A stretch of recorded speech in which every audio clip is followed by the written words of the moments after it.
loud. Hello?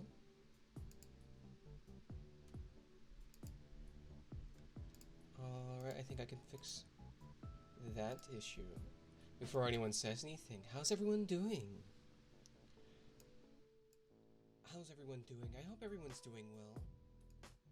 Turn down the music there. Actually, it's really turned down the music. Alright. Oh, oh, there we go. Should I turn dark mode on? Do you guys want dark mode on? I should probably turn dark mode on, huh?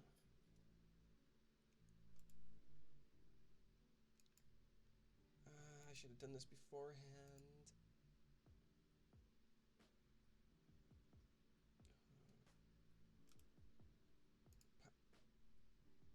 Oh. Ah, there we go. Bam. Dark mode activated. How's everyone doing tonight? Hmm?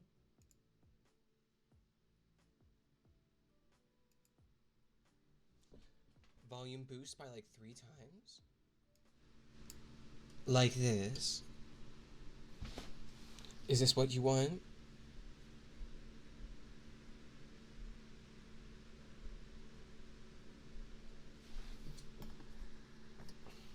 Much better? Okay, okay.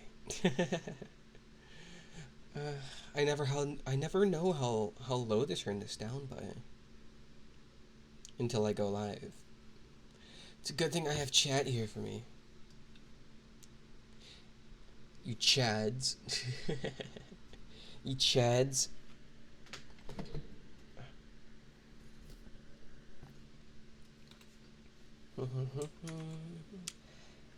So, I hope everyone's doing well. I'm about to go grab that book real quick.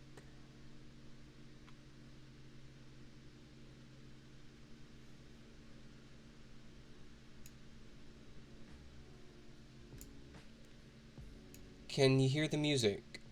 Is the music good?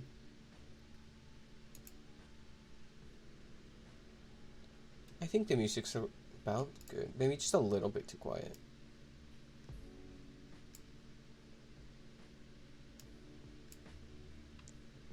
There, that looks better. That looks better.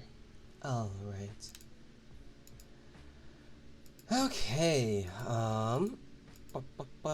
where is my book? Where did I put this?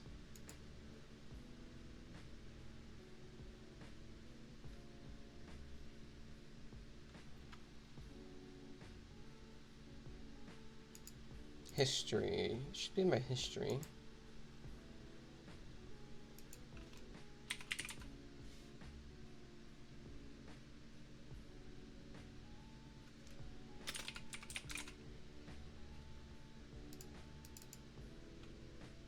There we go. Alright. Now, what chapter did we leave off at?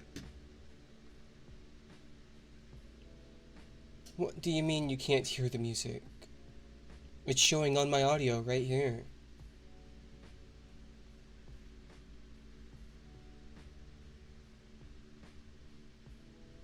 If I put it any higher, then you're gonna hear... Okay. And there's no low buzz. There's no low buzz on my microphone either?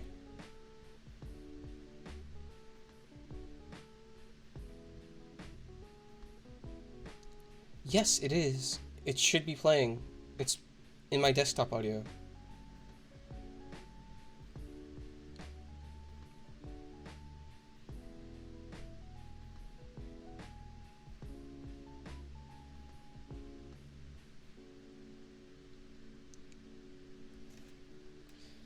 Are you wearing earphones? Manager, are you wearing headphones?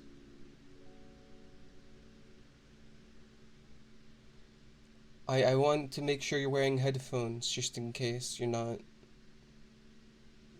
Because it is an ASMR stream, I don't want to uh, make my viewers not comfortable because I balanced for people without headphones.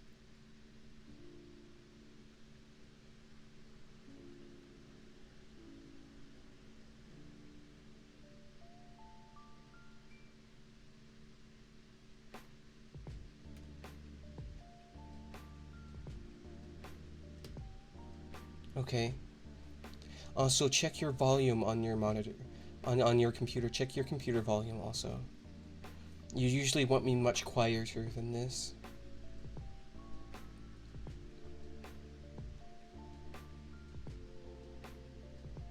Alright.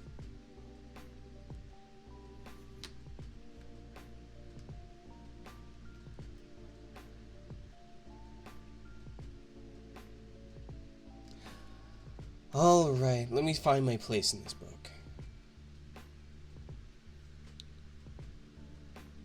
I want it to be quiet.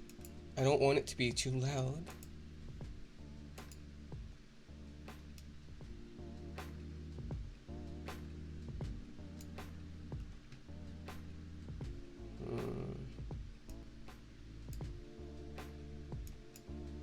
I don't want it to be overpowering my voice while I'm reading also. I'm concerned about this. Volume is very important in these types of streams. Okay, what chapter did we leave off on? Chat, do you remember what chapter we left off on?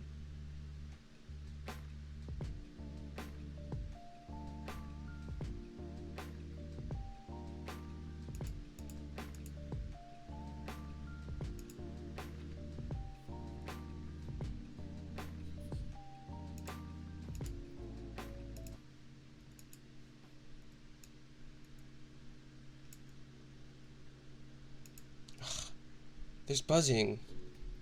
There's buzzing in my microphone. Like I thought my mic was too my mic's too loud. Oh.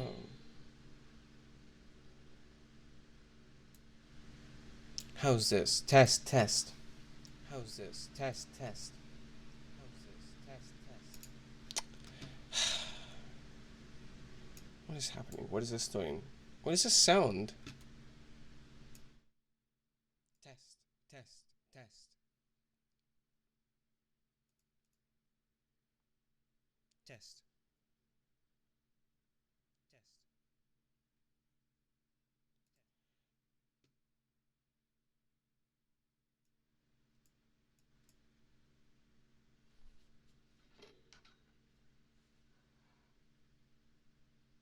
Hmm. Maybe it's my fan. One moment. One moment.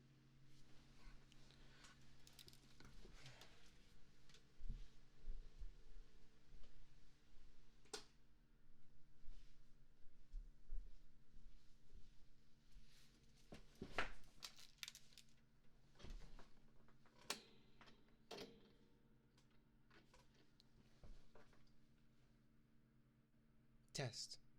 Oh, it was my fan. Oh my gosh. It was my fan. Oh my gosh. Okay, okay, okay. Now that that's taken care of, let's get the music in here. Now that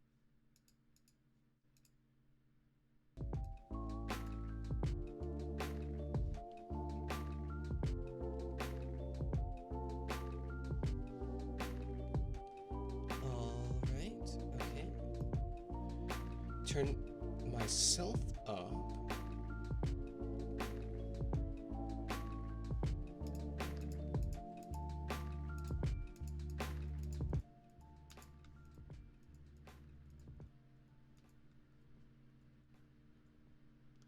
Okay, yeah, yeah, yeah. Okay, yeah, yeah, yeah. Okay, we're good, we're good, we're good, we're good. I want the music a little bit quieter than that. Okay. I'm so happy. Okay, audio issues over. Okay.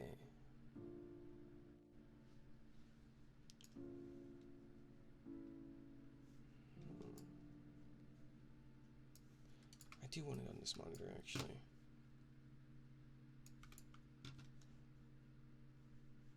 All right.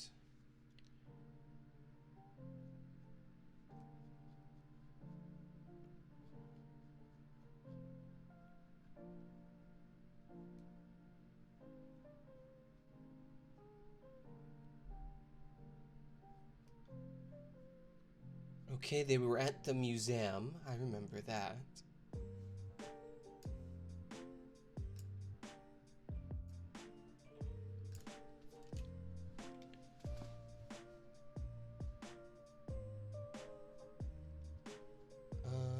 He took Venus' hand, they got attacked.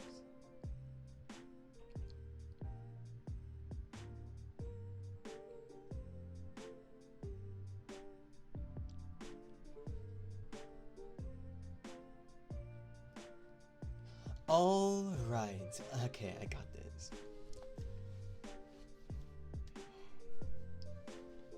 Chapter 9.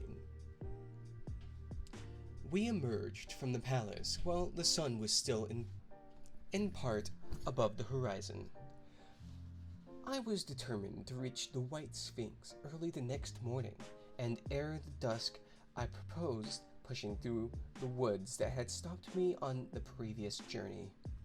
My plan was to go as far as possible that night, and then, building a fire, to sleep in the protection of its glare. Accordingly, as we went along, I gathered any sticks or dried grass I saw, and presently had my arms full of such litter. Thus, loaded, our progress was slower than I had anticipated, and besides, Weena was tired. I had began to suffer from sleepiness too, so that it was full. What? It was full night. I've never heard that phrase before. Maybe that's okay. It was full night before we reached the wood. Upon the shrubby hill of its edge, Weena would have stopped, fearing the darkness before us. But a singular sense of impending calamity, that should indeed have served me as a warning, drove me onward. I had been without sleep for a night and 2 days, and I was feverish and irritable. I felt sleep coming upon me, and the Morlocks with it. While we hesitated, among the black bushes behind us, and dim against their blackness, I saw 3 crouching figures. There was scrub and long grass all about us, and I did not feel safe from their insidious approach. The forest, I calculated, was rather less than a mile across. If we could get through it to the bare hillside, there, as it seemed to me, was an altogether safe resting place. I thought that with my matches and my camphor, I could contrive to keep my path illuminated through the woods. Yet it was inevitable that if I was to flourish matches with my hands, I should have to abandon my firewood. So, rather reluctantly, I put it down, and then it came into my head that I would amaze our friend behind by lighting it. I was to discover the atrocious folly of this proceeding, but it came to my mind as an ingenious move for covering our retreat. I don't know if you have ever thought what a rare thing flame must be in the absence of man and in a temperate climate. The sun's heat is rarely strong enough to burn, even when it is focused by dewdrops, as is sometimes the case in more tropical districts. Lighting may blast and blacken, but it rarely gives rise to widespread fire. Decaying vegetation may occasionally smolder with the heat of its fermentation, but this rarely results in a flame. In this decadence, too, the art of fire-making had been forgotten on Earth. The red tongues that went licking up my heap of wood were an altogether new and strange thing to Weena. She wanted to run to it and play with it. I believe she would have cast herself into it had I not restrained her. But I caught her up, and in spite of her struggles, plunged boldly before me into the wood. For a little way, the glare of my fire lit a path. Looking back presently, I could see, through the crowded stems, that from my heap of sticks, the blaze had spread to some bushes adjacent, and a curved line of fire was creeping up the grass hill. I laughed at that, and turned again into the dark trees before me. It was very black, and Rena clung to me convulsively, but there was still, as my eyes grew accustomed to the darkness, sufficient light for me to avoid the stems. Overhead, it was simply black, except where a gap of remote blue sky shone down upon us here and there. I struck none of my matches because I had no hand free. Upon my left arm I carried my little one. In my right hand I had my iron bar. For some way, I heard nothing but the crackling twigs under my feet, the faint rustle of the breeze above, and my own breathing, and the throb of the blood vessels in my ears. Then I seemed to know of a pattering about me. I pushed on grimly. The pattering grew more distinct, and then I got the same queer sound and voices I had heard in the underworld. There were evidently several of the Morlocks, and they were closing in upon me. Indeed, in another minute, I felt a tug at my coat, then something on my arm, and Weena shivered violently and became quite still. It was time for a match, but to get one, I must put her down. I did so, and as I fumbled with my pocket, a struggle began in the darkness about my knees, perfectly silent on her part, and with the same peculiar cooing sounds from the Morlocks. Soft little hands, too, were creeping over my coat and back, touching even my neck. Then the match scratched and fizzled. I heard flaring, and the white backs of the Morlocks flight amid the trees. I hastily took a lump of camphor from my pocket, and prepared to light it as soon as the match should wane, then looked at Weena. She was lying, clutching my feet, and quite motionless, with her face to the ground. With a sudden fright, I stooped to her. She seemed scarcely to breathe. I lit the block of camphor and flung it to the ground, and as it split and flared up and drove back the Morlocks in the shadows, I knelt down and lifted her. The wood behind seemed full of stir and murmur of a great company.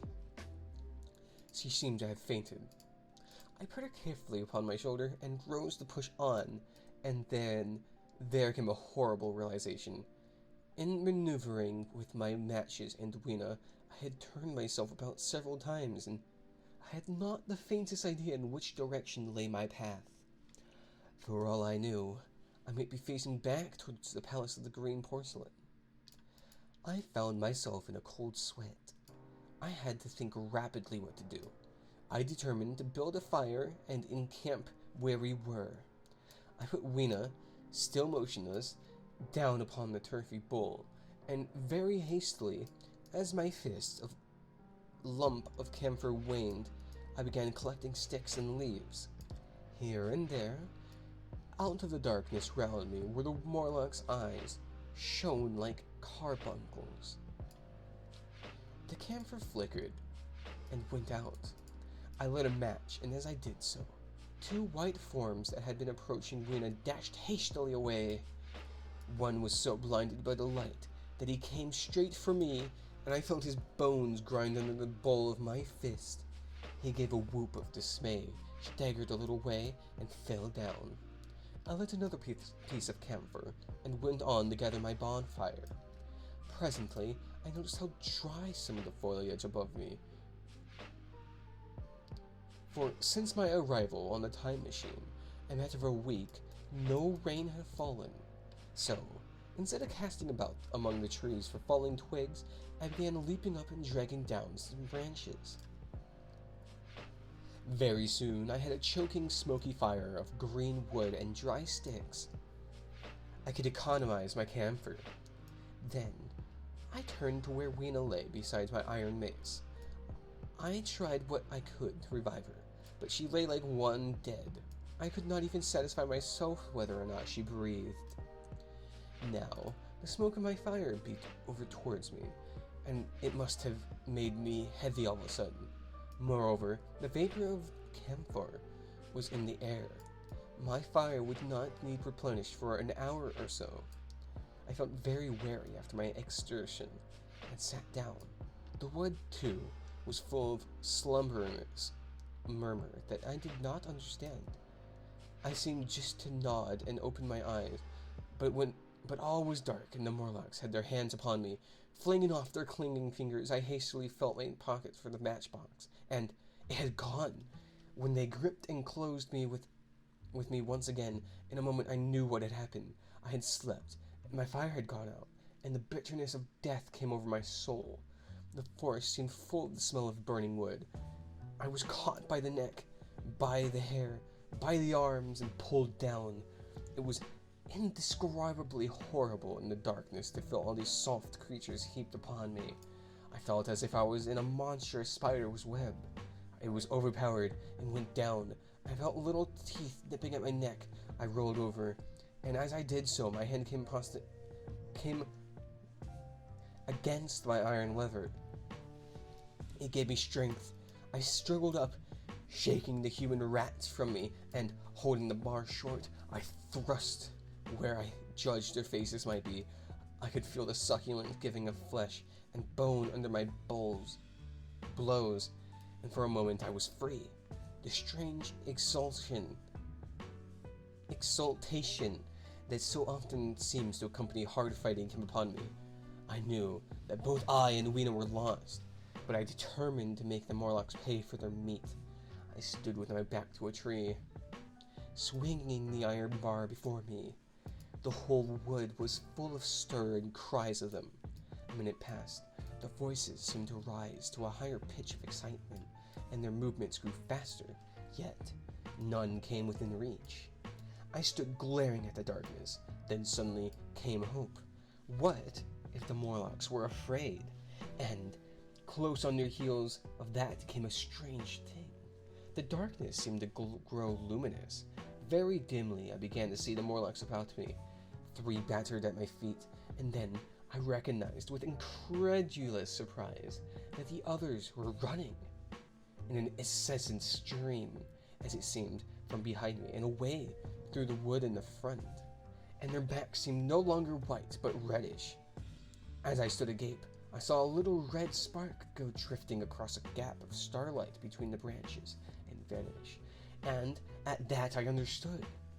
The smell of burning wood, the slumberous murmur that was growing into a gusty roar, the red glow, and the Morlock's flight.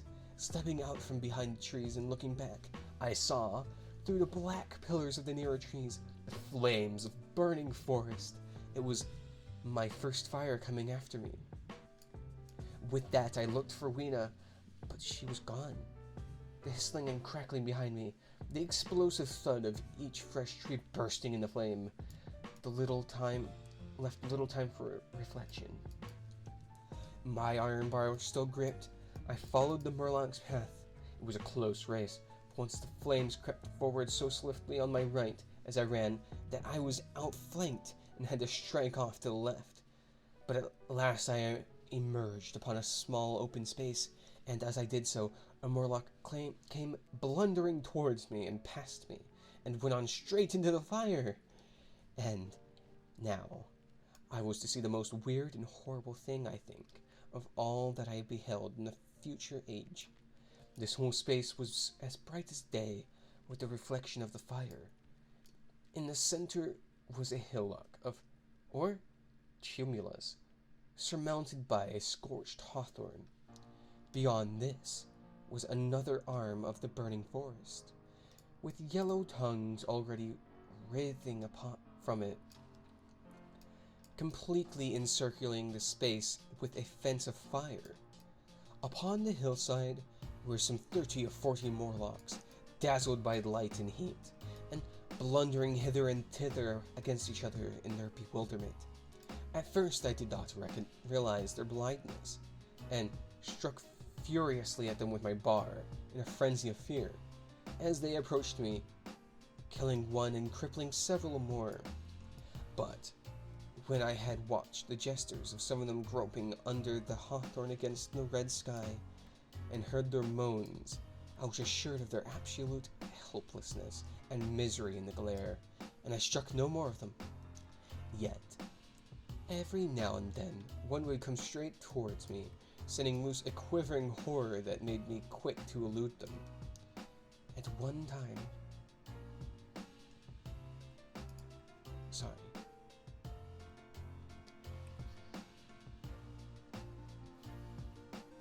At one time the flames died down somewhat, and I feared the foul creatures would presently be able to see me. I was thinking of beginning the fight by killing some of them before this should happen, but the fire burst out again brightly, and I stayed my hand.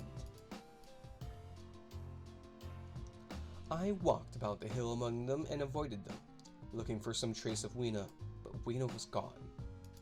At last I sat down on the summit of the hillock and watched the strange, incredible company of blind things groping to and fro, and making uncanny noises at each other. As the glare of the fire beat on them, the coiling, uprushous smoke streamed across the sky, and through the rare tatters of that red canopy, remote as though they belonged to another universe, shone little stars. 2 or 3 Morlocks came blundering into me, and I drove them off with blows of my fist, trembling as I did so. For the most part, that night, I was persuaded it was a nightmare. I bit myself and screamed in a passionate desire to awake. I beat the ground with my fist, got up and sat down again, wandered here and there, and again sat down. Then I would fall to rubbing my eyes and calling upon God to let me awake. Thrice I saw Morlocks put their heads down in a kind of agony and rush into the flames. But at last, above the subsiding red of the fire, above the streaming masses of black smoke and whitening and blackening tree stumps, and the diminishing numbers of these dim creatures, came a white light of the day. I searched again for traces of Weena, but there was none. It was plain that they had left her poor little body in the forest. I could not describe how it relieved me to think that it had escaped the awful fate to which it seemed destined. As I thought of that, I was almost moved to begin a massacre of the helpless abominations about me. But I contained myself. The hillock, as I said, was a kind of island in the forest. From its summit I could now make out, through a haze of smoke, the palace of green porcelain, and from that I could get my bearings for the white Sphinx. And so, leaving the remnant of these damned souls still going hither and thither and moaning, as the day grew clearer, I tied some grass about my feet and limped on across the smoking ashes and among the black stems that still pulsated internally with fire, towards the hiding palace of the time machine. Oh, place, my bad. I walked slowly, for I was almost exhausted as well as lame, and I felt the intensest wretchedness for the horrible death of little Weena. It seemed an overwhelming calamity. Now, in this old familiar room, it is more like the sorrow of a dream than an actual loss. But that morning it left me absolutely lonely again, terribly alone. I began to think of this house of mine, of this fireside, of some of you, and with some such thoughts came a longing that was pain. But as I walked over the smoking ashes under the bright morning sky, I made a discovery. In my treasure pocket, were still some loose matches. The box must have leaked before it got lost. Chapter 10. Gonna get some water real quick.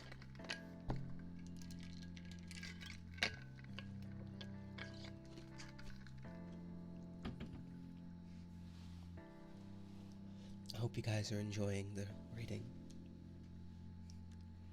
I tried to put some energy in that, but I hope it wasn't too much.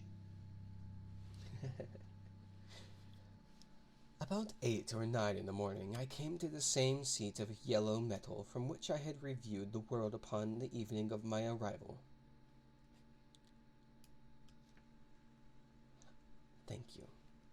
I thought of my hasty conclusions upon that evening and could not refrain from laughing bitterly at my confidence.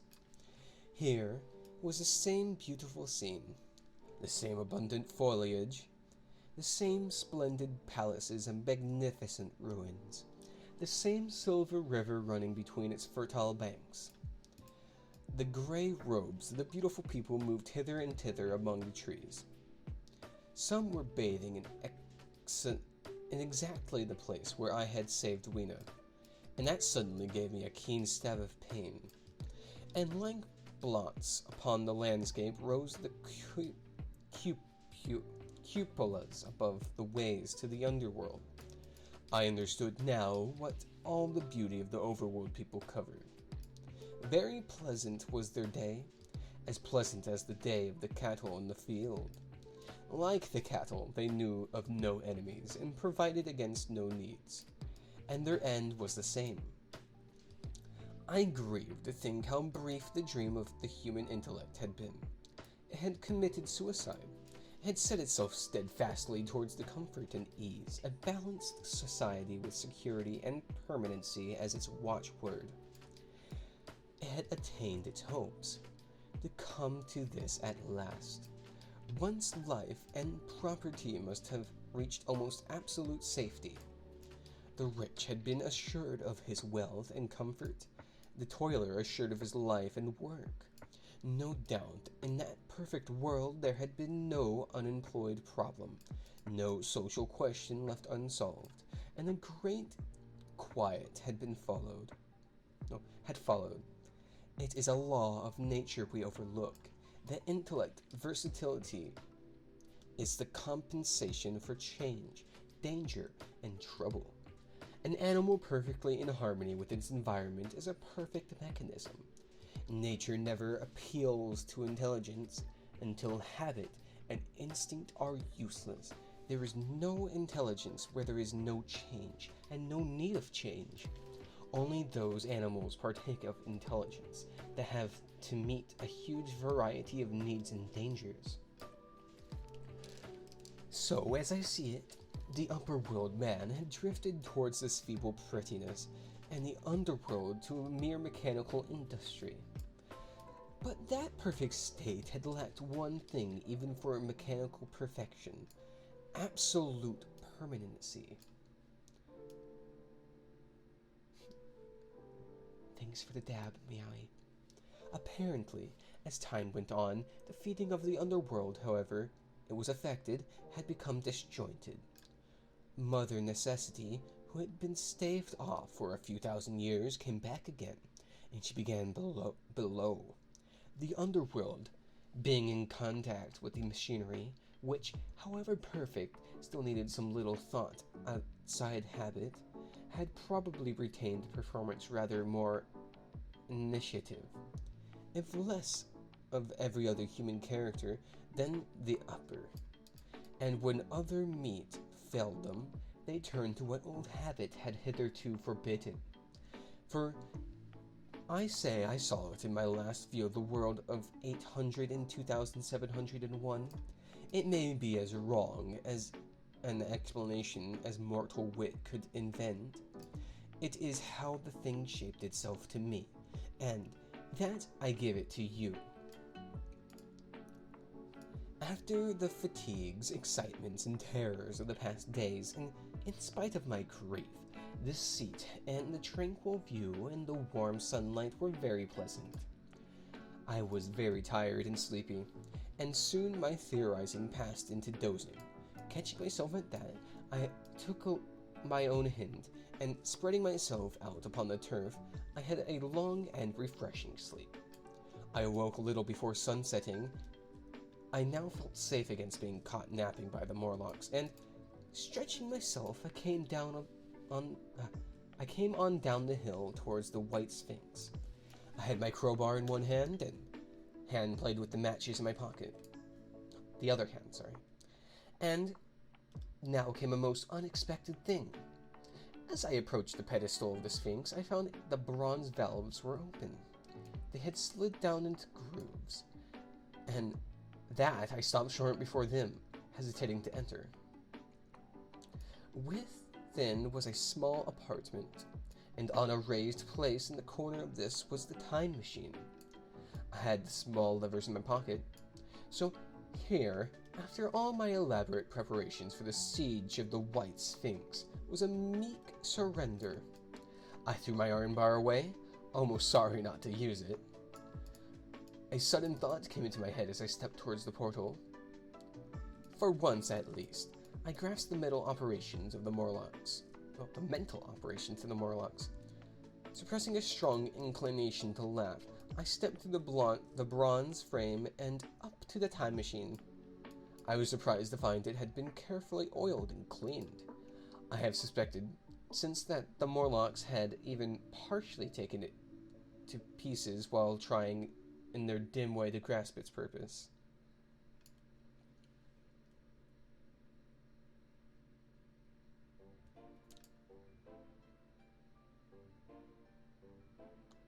Oh, okay, I'm sorry, I read those last two sentences wrong.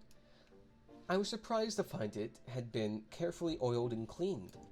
I had suspected, since the Morlocks had even partially taken it to pieces while trying in their dim way to grasp its purpose. He's saying that the Morlocks took his time machine because they wanted to find out how it worked. And in the process, they took it apart, cleaned it, and put it back together. Now, as I stood and examined it, finding a pleasure in the mere touch of the contrivance, the thing I had expected happened. The bronze panels suddenly slid up and struck the frame with a clang.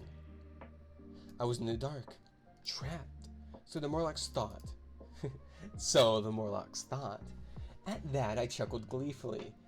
I could already hear their murmuring laughter as they came towards me. Very calmly, I tried to strike the match.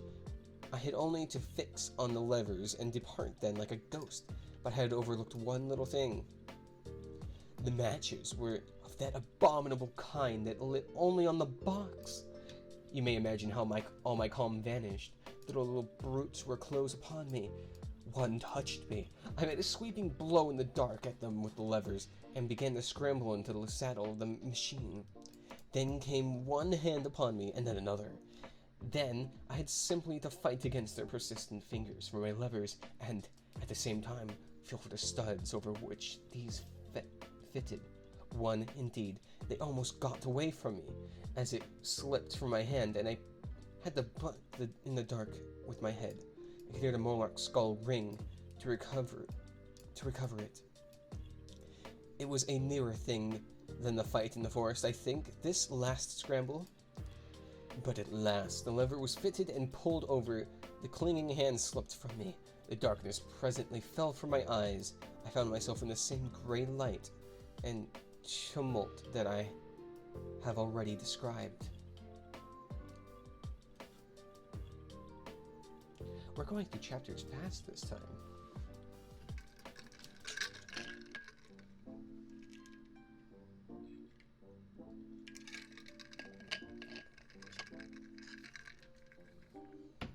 Alright. Chapter 11.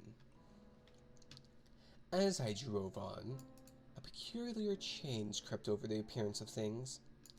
The palpitating grayness grew darker. Then, though I was still traveling with prodigious velocity, the blinking succession of day and night, which was usually indicative of a slower pace, returned and grew more and more marked. This puzzled me very much at first. The alternations of night and day grew slower and slower, and so did the passage of the sun across the sky, until they seemed to stretch through the centuries. At last, a steady twilight brooded over the earth, a twilight only broken now and then by a comet glared across the darkling sky. The band of light that had indicated the sun had long since disappeared, for the sun had ceased to set. It simply rose, fell in the west, and grew ever broader and more red. All trace of the moon had vanished. The circling of the stars, growing slower and slower, had given place to the creeping points of light. At last, some time before I stopped, the sun, red and very large, halted motionless upon the horizon, a vast dome glowing with a dull heat, and, now and then, suffering a momentary extinction. At one time it had for a little while glowed more brilliantly again, but it speedily reverted to its sullen red heat. I perceived by this slowing down of its rising and setting that the work of the tidal drag was done. The earth had come to rest with one face to the sun, even as in our own time the moon faces the earth. Very cautiously, for I remembered my former headlong fall, I began to reverse my motion. Slower and slower went the circling hands until the thousands one seemed motionless, and the daily one was no longer a mere mist upon its scale. Still slower, until the dim outlines of the desolate beach grew visible. I stopped very gently and sat upon the time machine, looking round. The sky was no longer blue. The northeastward it was inky black, and out of the blackness shone brightly and steadily the pale white stars. Overhead it was a deep Indian red and starless, and southeastward it grew brighter to a glowing scarlet where, cut by the horizon, lay a huge hull of the sun, red and motionless. The rocks about me were a harsh reddish color, and all the trace of life that I could see at first was in the intensely green vegetation that covered every projecting point on the southeastward face. It was the same rich green that one sees on a forest moss or on the lichen in caves, plants which like these grow in a perpetual twilight. The machine was standing on a sloping beach. The sea stretched away to the southwest to rise into a sharp, bright horizon against the wan sky. There was no breakers and no waves, for not a breath of wind was stirring. Only a slight oily swell rose and fell like a gentle breathing, and showed that the eternal sea was still moving and living. And along the margin where the water sometimes broke was a thick incrustation of salt. Pink under the lurid sky, there was a sense of oppression in my head, and I noticed that I was breathing very fast. The sensation reminded me of my only experience of mountaineering, and from that I judged the air was more rarefied than it is now. Far away up the desolate slope I heard a harsh scream, and saw a thing like a huge white butterfly go slanting and fluttering up into the sky and circling, disappearing over some low hillocks beyond. The sound of its voice was so dismal that I shivered and seated myself more firmly upon the machine. Looking around me again, I saw that quite near, what I had taken to be a reddish mass of rock was moving slowly towards me. Then I saw the thing was really a monstrous crab-like creature.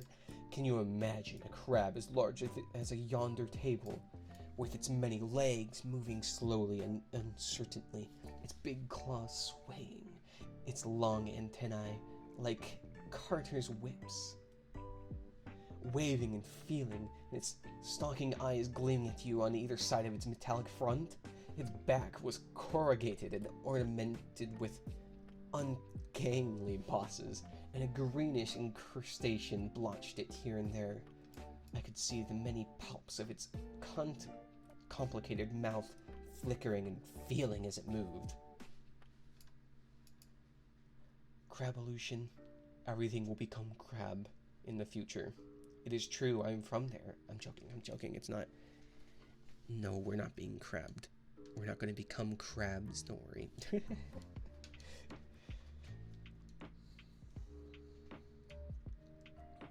As I stared at this sinister apparition crawling towards me, I felt it tickling on my cheek as though a fly had lightened there. I tried to brush it away with my hand, but in a moment it returned, and almost immediately came another by my ear. I struck at this, and caught something thread-like. It was drawn swiftly out of my hand. With a frightful qualm I turned, and I saw that I had grasped at the antennae of another monster crab that stood just behind me. Its evil eyes were wriggling on their stalks. Its mouth was all alive with appetite, and its vast, ungainly claws smeared with an algal slime were descending upon me. In a moment, my other hand was on the lever, and I placed a month between myself and these monsters. But I was still on the same beach, and I saw them distinctly now as soon as I stopped.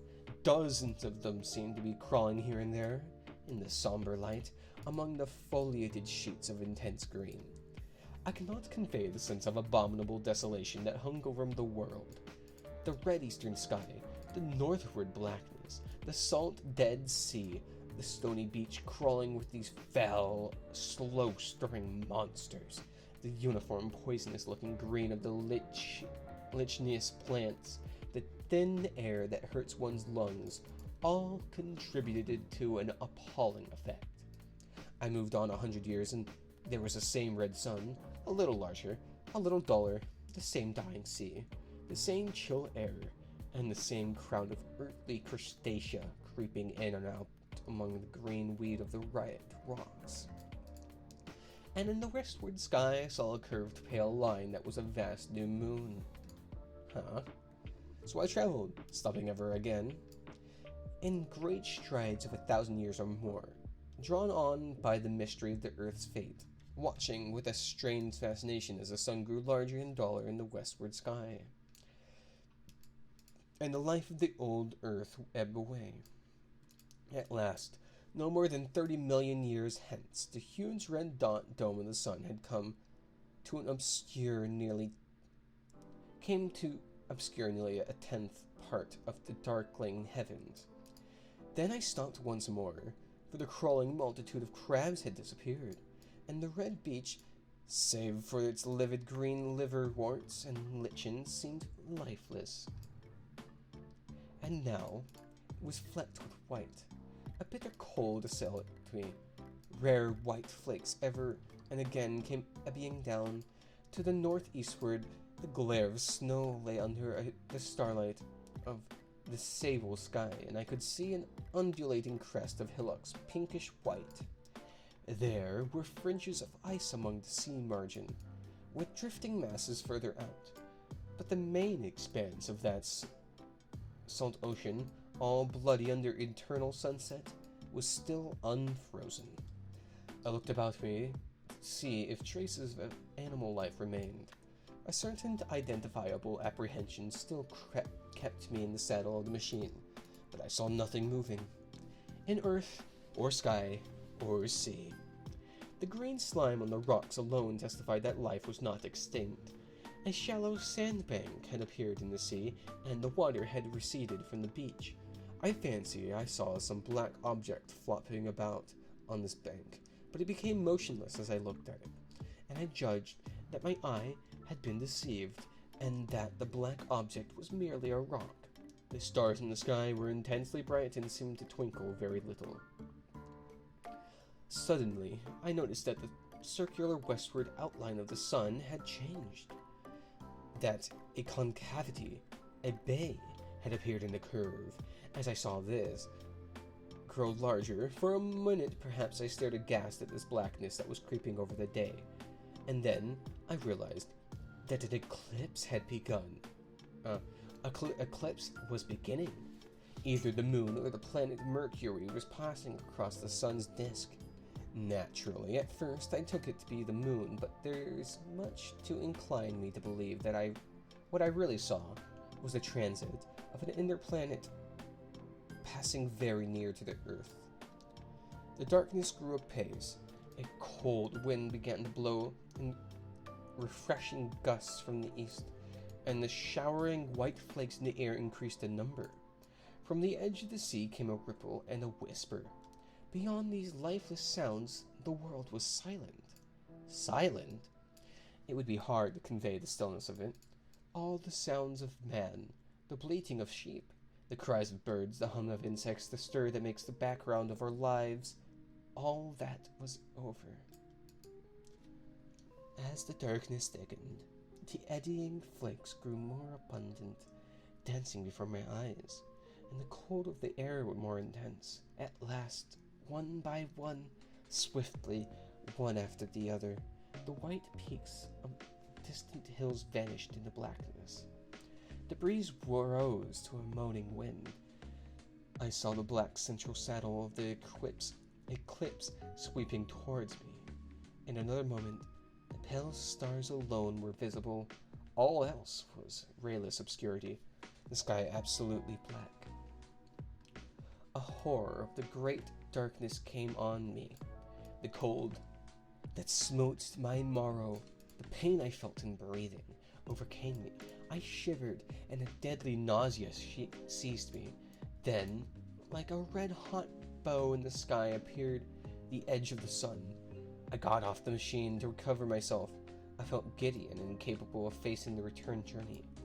As I stood sick and confused, I saw again the moving thing upon the shoal.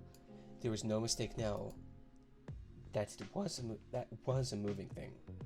Against the red water of the sea, it was a round thing, the size of a football perhaps, or it may be bigger. And tentacles trailed down from it.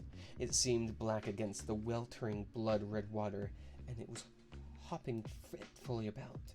Then I felt I was fainting. But a terrible dread of lying helpless in that remote, awful twilight sustained me while I clambered upon the saddle. Wow, 3 chapters down.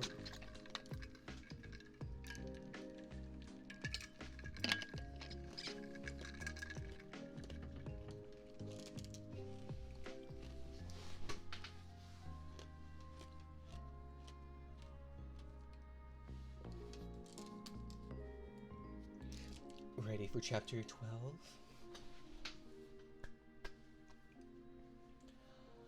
So I came back. For a long time I must have been insensible upon the machine. The blinking succession of the days and nights were resumed, the sun got golden again, the sky blue. I breathed with greater freedom. The fluctuating contours of the land ebbed and flowed, the hands spun backwards upon the dials. At last I saw again the dim shadows of houses, the evidences of decadent humanity. These too changed and passed, and others came. Presently, when the million dial was at 0, I slackened the speed. I began to recognize our own petty and familiar architecture. The thousands hand ran back to the starting point. The night and day flipped slower and slower. Then old walls of the laboratory came round me. Very gently now, I slowed the mechanism down. I saw one little thing that seemed odd to me. I think I have told you that when I set out before my velocity became very high, Miss Watchett had walked across the room, traveling, as it seemed to me, like a rocket.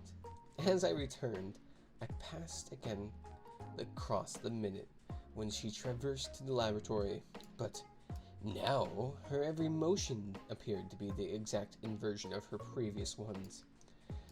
The door at the lower end opened, and she glided quietly up the laboratory, back foremost, and disappeared behind the door by which she had previously entered. Just before that, I seemed to see Hillier for a moment, but he passed like a flash. Then I stopped the machine and saw about me again the old familiar laboratory. My tools, my appliances just as I had left them. My appliances just as I had left them. I got off the thing very shakily and sat down upon my bench. For several minutes I trembled violently. Then I became calmer. Around me was my old workshop again, exactly as it had been. I might have slept there. The whole thing have been a dream. And yet, not exactly. The thing had started from the southeast corner of the laboratory. It had come to rest again in the northwest against the wall where you saw it. That gives you the exact distance from my little lawn to the pedestal of the White Sphinx into which the Morlocks had carried my machine. For a time, my brain went stagnant. Presently, I got up and came through the passage here, limping because my heel was still painful. And feeling sorely begrimed, I saw the Foul Mall Gazette on the table by the door. I found the date was indeed today, and looking at the timepiece, I saw the hour was almost 8 o'clock. I heard your voices and the clatter of plates. I hesitated. I felt so sick and weak. Then I sniffed good wholesome meat and opened the door on you. You know, the rest. I washed, I dined, and now I'm telling you the story. I know, he said after a pause. Oh, I know, he said after a pause, that all this will be absolutely incredible to you. To me, the one incredible thing is that I am here tonight in this old room, looking into your friendly faces and telling you these strange adventures. He looked at the medical man. No, I cannot expect you to believe it. Take it as a lie or a prophecy, saying I dreamed it in the workshop. Consider that I have been speculating upon the destinies of our race until I have hatched this fiction. Treat my assertion of its truth as mere stroke of art to enhance its interest, and taking it as a story. What do you think of it? He looked up his pipe. No, he took up his pipe and began, in his old accustomed manner, to tap with it nervously upon the bars of the grate. There was a momentary stillness. Then the chairs began to creak and shoes to scrape upon the carpet. I took my eyes off the time traveler's face and looked round at the audience. They were in the dark, and little spots of color swam upon them. The medical man seemed absorbed in the contemplation of our host. The editor was looking hard at the edge of his cigar, the sixth. And, oh jeez, he smokes 6 of those things. The journalist fumbled for his watch. The others, as far as I remember, were motionless. The editor stood up with a sigh. What a pity it is that you're not a writer of stories, he said, putting his hand on the time traveler's shoulder. You don't believe it? Well, I thought not. The time traveler turned to us. Where are the matches? He said. He lit one and spoke over his pipe, puffing. To tell you the truth, I hardly believe it myself, and yet... His eyes fell with a mute inquiry upon the withered white flowers upon his little table. Then he turned over the hand holding his pipe, and I saw he was looking at some half-healed scars on his knuckles. The medical man rose, came to the lamp, and examined the flowers. The gymnasium's odd, he said. The psychologist leant forward to see, holding out his hand for a specimen. I'm hanged if it isn't 1:45, said the journalist. How shall we get home? Plenty of crabs in the station, said the psychologist. A curious thing, said the medical man, but I certainly don't know the natural order of these flowers. May I have them? The time traveler hesitated, then suddenly, certainly not. Why did you really get them? Said the medical man. The time traveler put his hand to his head. He spoke like one who was trying to keep hold of an idea that eluded him. They were put into my pocket by Weena. When I traveled into time, They were put into my pocket by Weena when I traveled into time. He stared around the room. I'm damned that this isn't all going. This room, and you, and the atmosphere of every day that is too much for my memory. Did I ever make a time machine or a model of a time machine? Or is it only a dream? They say life is a dream, a precious poor dream at times, but I can't stand another that won't fit. It's madness. And where did the dream come from? I must look at that machine, if there is one. Wait, was it the time traveler?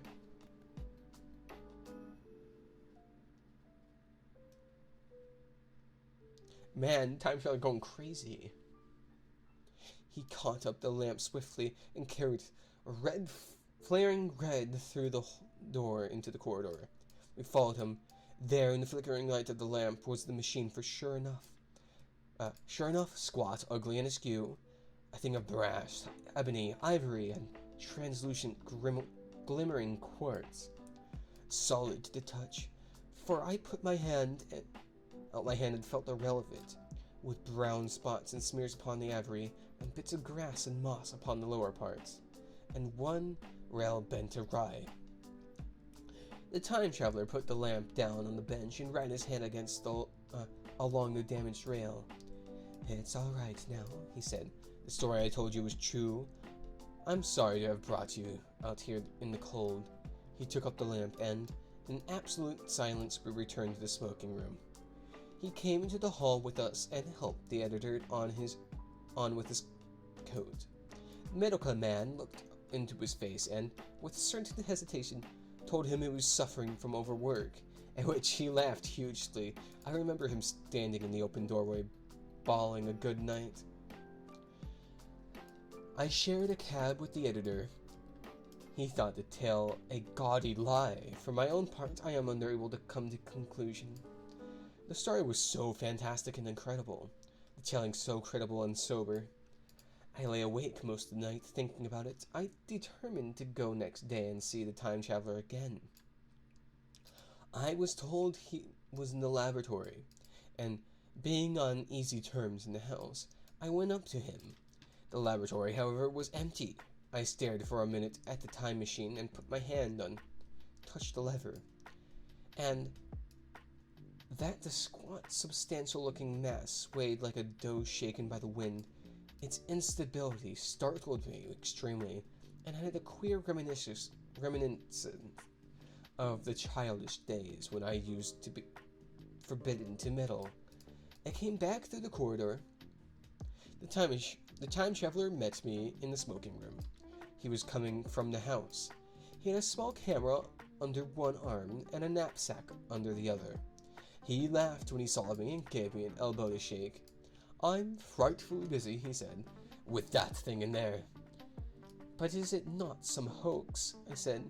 "Do you really travel through time?" "Really and truly I do." He looked frankly into my eyes. He hesitated, his eyes wandering around the room. "I only want half an hour," he said. "I know why you came, and it's awfully good of you. There's one magazine in here. If you'll stop to lunch, I'll prove you this time traveling up to the hilt, specimen and all, if you'll forgive my leaving, you know. If you'll forgive me my leaving you now." Oh, that's what he said. I consented, hardly comprehending then the full import of his words, and he nodded and went down the corridor. I heard the door of the laboratory slam, seated myself in a chair, and took up a daily paper. What was he going to do before lunchtime? Then suddenly, I reminded by an advertisement that I had promised to meet Richardson, the publisher, at 2. I looked at my watch and saw that I could barely save that engagement. I got up and went down the passage to tell the time traveler. As I took hold of the handle of the door, I heard an exclamation, and oddly truncated at the end, and a click and a thud. A gust of air whirled around me as I opened the door, and from within that came the sound of broken glass falling on the floor. The time traveler was not there. I seemed to see a ghostly, indistinct figure sitting on the whirling mass of black and brass for a moment. A figure so transparent that the bench behind, with its sheets of drawings, was absolutely distinct. But this phantasm vanished as I rubbed my eyes. The time machine had gone, save for a subsiding stir of dust. The further end of the laboratory was empty. A pane of the skylight had apparently just been blown in. I felt an unreasonable amazement. I knew that something strange had happened, and for a moment I could not distinguish what that strange thing might be. As I stood staring, the door into the garden opened, and the manservant appeared. We looked at each other. Then ideas began to come. "Has Mr. gone out that way?" said I. "No, sir. No one has come out this way. I was expecting to find him here." And at that I understood. At the risk of disappointing Richardson, I stayed on, waiting for the time traveler, waiting for the second, perhaps, still stranger story, and the specimens and photographs he would bring with him. But I am beginning now to fear that I must wait a lifetime. The time traveler vanished 3 years ago, and, as everybody knows now, he has never returned.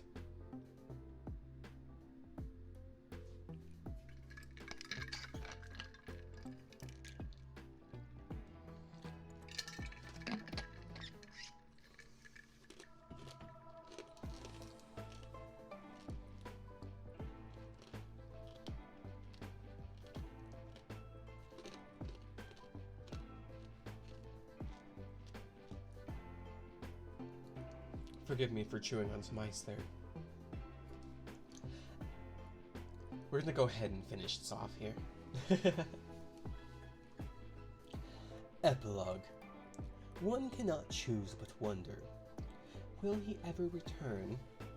It may be that he was swept back into the past and fell among the blood-drinking hairy savages of the age of unpolished stone, into the abyss of the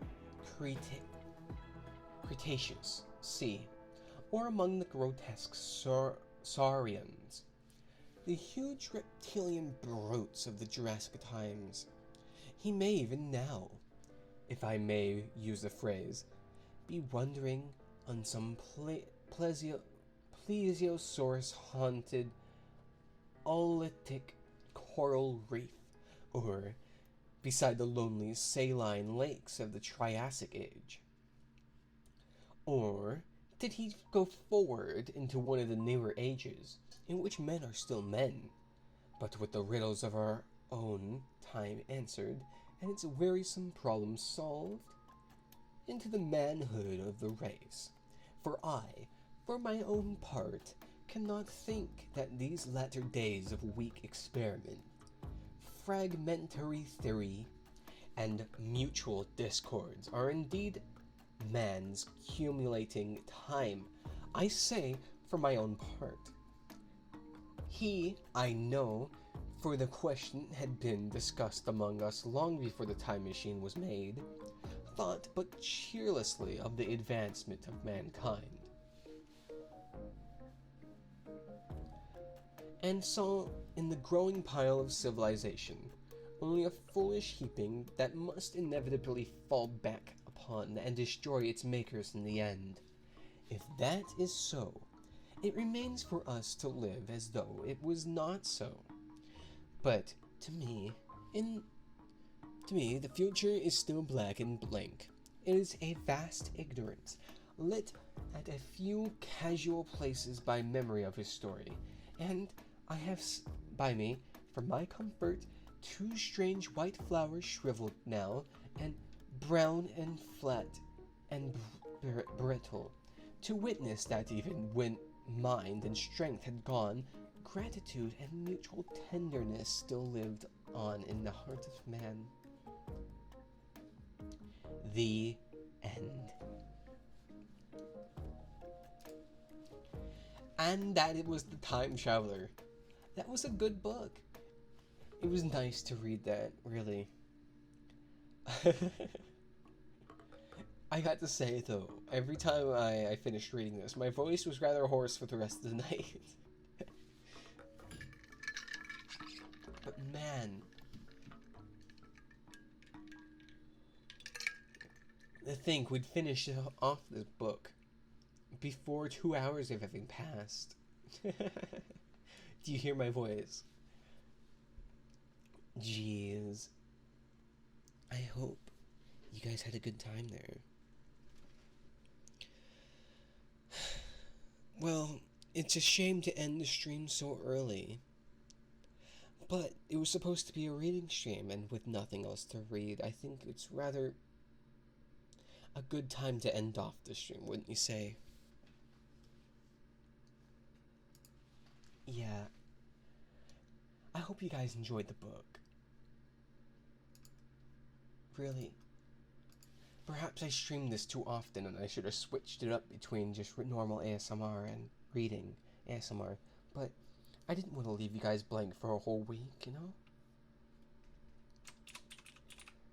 Like, I wouldn't want to be stuck waiting for the next part of, or next chapter for 2 weeks. That seems a little excessive in my opinion. So, with that all said, I wonder who's live right now. I'm not going to send you guys to anyone that's not ASMR, of course. That'd be ridiculous.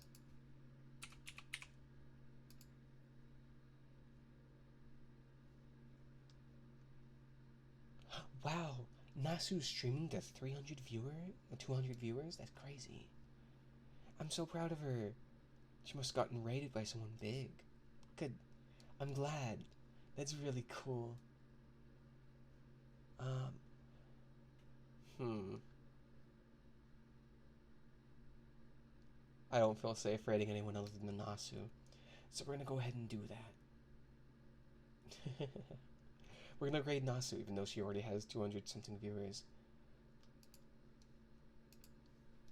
Because I trust that she's not gonna just completely destroy your eardrums or make weird noises. Oh, never mind. She's making. Wait. It says, Lewd Nurse loves you. Well, you know what? Whatever. I trust Nasu. Even though I know she's like that sometimes. Let's not type it in her chat.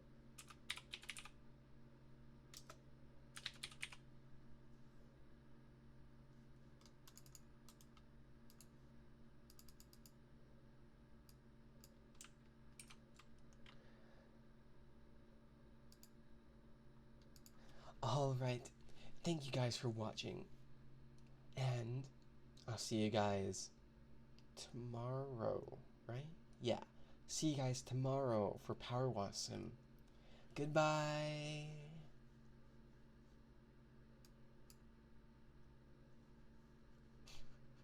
One viewer. Oh god. Okay.